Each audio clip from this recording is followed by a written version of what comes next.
Tem um personagem que, eu não estou falando de vocês, estou falando em geral. Isso apareceu, por exemplo, no Papo da Manhã. Tem um personagem que é fechado, carregado de preconceito, muito estratificado nas suas crenças. Então eu pego e faço nele um figurino fechado, que não abre.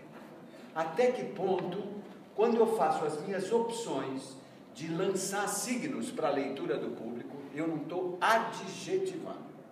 Dá para entender? O personagem é fechado, a roupa é fechada. Outra, pergunta da Grisel.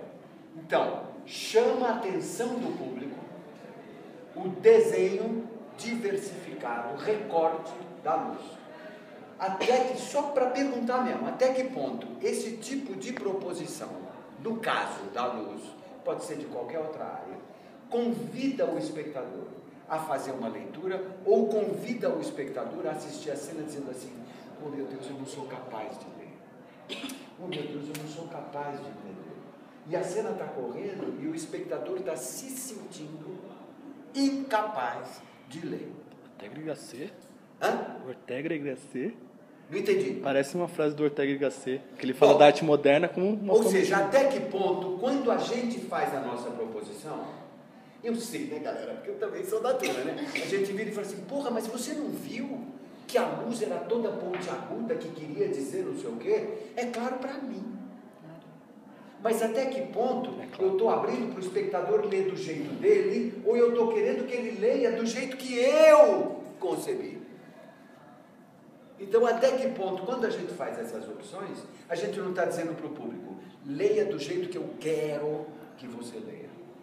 Então, como é que a gente faz proposição para que ela se abra a leituras e não para que ela se feche à leitura que eu quero? E como é que eu faço para tentar evitar o que parece que não é muito enriquecedor, o adjetivo? Eu estou falando porque essa discussão apareceu hoje de manhã, esses dois aspectos apareceram. E a Grisel fez o comentário dela sobre a luz, que me pareceu, eu também, chegou uma hora que eu disse: eu não vou me preocupar, mas eu estou preocupado. Exato. O que eu tenho que entender desse? Parece que eu preciso entender alguma coisa, que a luz está me dizendo: entenda-me. E não leia-me da sua maneira, Chico. Seja livre para ler da sua maneira. A sensação que me dava é que ela dizia: não, você precisa prestar atenção, porque você vai entender o que eu estou dizendo para você. Mas talvez, desculpa, eu não sou leiga, eu posso falar da questão. Eu não consegui, eu não prestei tanta atenção, né, nos detalhes, na questão do pontiagudo, delas juntas, mas por mais que você não consiga ler, fora de mim, fica a sensação, né? Beleza. A questão subjetiva você acaba pegando. Olha que lindo, tá vendo? Aí ela não incomodou. Super legal. Chiquinho, eu posso fazer uma colocação? Vou fazer uma colocação pensando como artista e pensando como ensinador. E também levando em consideração o comentário da nossa colega. Talvez nós, artistas, também já temos até uma inquietude pra gente, tipo, decifra-me ou te devoro, sabe? E eu, como encenador, eu penso que eu devo preparar um espetáculo com camadas, para que pelo menos o público, entendeu? Desde o mais intelectual até uma camada mais supérflua, entendeu? Então eu acho que assim, quando a gente começa a criar essas camadas, a gente dá acesso. Pelo menos eu acho que a menos que eu queira dizer aquilo, eu também gosto de deixar isso aberto para que o público... Claro. Porque às vezes você pode fazer um espetáculo, sobre azul, e vem o público e fala assim: o espetáculo que eu vi sobre verde é maravilhoso. Você fala sobre verde? Jamais imaginei isso. Mas o público leu. É que só um minutinho, só para fechar isso. É que às vezes a gente constrói determinados signos que criam um estranhamento. Aí outro cria outro estranhamento. Aí outro cria outro estranhamento. Então aí quando você tem vários elementos que te chamam a atenção. Então no lugar de eu me ligar com o que acontece, eu fico tentando entender esses signos. Porque é natural. Porque talvez se esses signos fossem um pouco mais claros, ou fosse que está em todas as áreas, para mim fica uma coisa só e rapidamente entro nessa.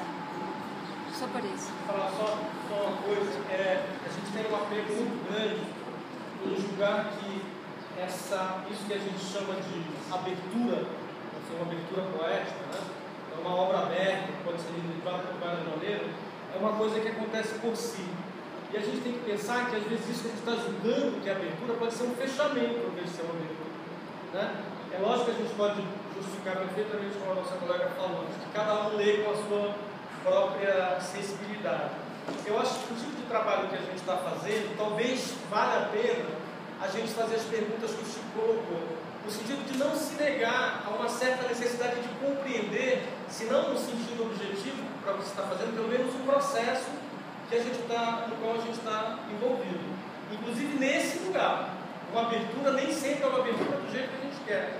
Muitas das vezes ela significa também fechamento do sentido, ao invés de ser uma abertura. Aqui, por exemplo, na cena de vocês, o que me ocorreu? Assim, eu fiquei com as mesmas questões, assim, na trilha de buscar significados. Então, ainda que seja uma situação mais ou menos prosaica, uma reunião de família, né, em que tenha dois personagens ali meio estranhos, digamos assim, você tem um monte de signos que vão um pouco sujando essa circunstância que é prosaica, né? Do ponto de vista da cenografia, essas mesas que são inclinadas, esse tecido que é diferente, esta luz que recorta de uma maneira não naturalista, essas coisas elas não podem ser gratuitas. É claro que elas querem significar alguma coisa. Então, eu digo assim, para efeito do nosso trabalho, não há nenhum mal em perguntar o que é que vocês, enfim, gostariam que isso... Né? Isso talvez leve a uma segunda questão, que é a seguinte: será que há diálogo entre essas proposições, desses diferentes discursos, essas diferentes camadas, essas diferentes narrativas? Talvez essa seja uma coisa que interessa, né? Porque senão a gente, além de ter que ler as diversas aberturas, a gente ainda vai ter que conjugar um tipo de leitura que totalize aquilo que na base não teve a preocupação de ser totalizado. Eu suponho, foi essa a minha impressão ver as cenas, independente das soluções, que às vezes são mais bacanas aqui e ali, a gente tem a impressão de que cada um trabalhou no seu departamento. Essa é a impressão que eu tive. A minha colocação foi mais no sentido de falar então do público como mesmo, né? De como a gente sente, a gente não consegue ter a complexidade da coisa muitas vezes, a gente não vai teorizar, mas que a gente tem sensações a respeito desses detalhes, né? Enfim, tudo bem. Eu posso falar um pouco sobre já que você questionou a questão da ideia das mesas e tal, tá dentro de um contexto assim, né? Que é meio um buraco, né? Uma família, nessa família um apreço por todos, mas há um buraco. Esse buraco é representado novamente pelo prato, e a gente reforça a falta pelo telefone que toca. Ela questionou uma coisa que falou que parecia um ritual, uma coisa mesa branca, assim, uma coisa espiritualizada. Realmente, né? Agora, eu assistindo agora, pensei, putz, parece mesmo. Esse telefone toca como se fosse uma entidade, né? Tipo, uma coisa que chama, que desce. Mas, não sei, mas eu acho que assim, pensando na questão do público e tal, pensando como que esse público poderia ver isso, né?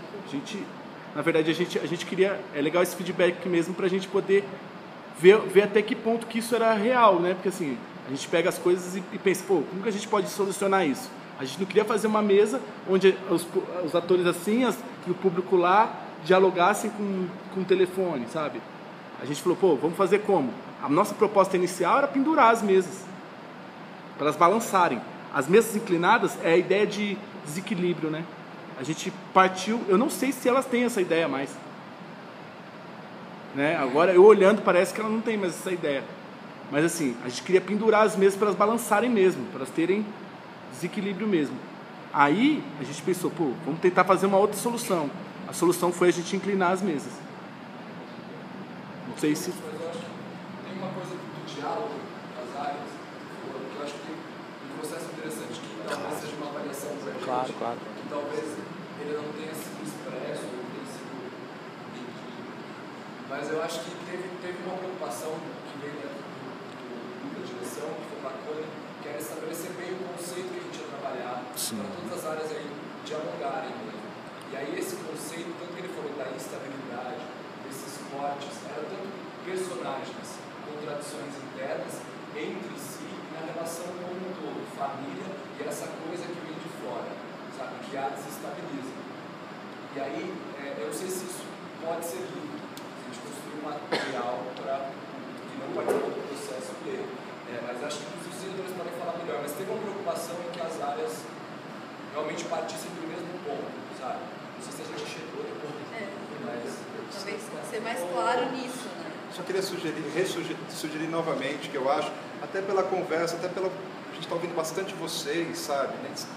Talvez fosse o caminho, talvez, enfim, um pouco ao contrário, porque me parece que a gente está tateando.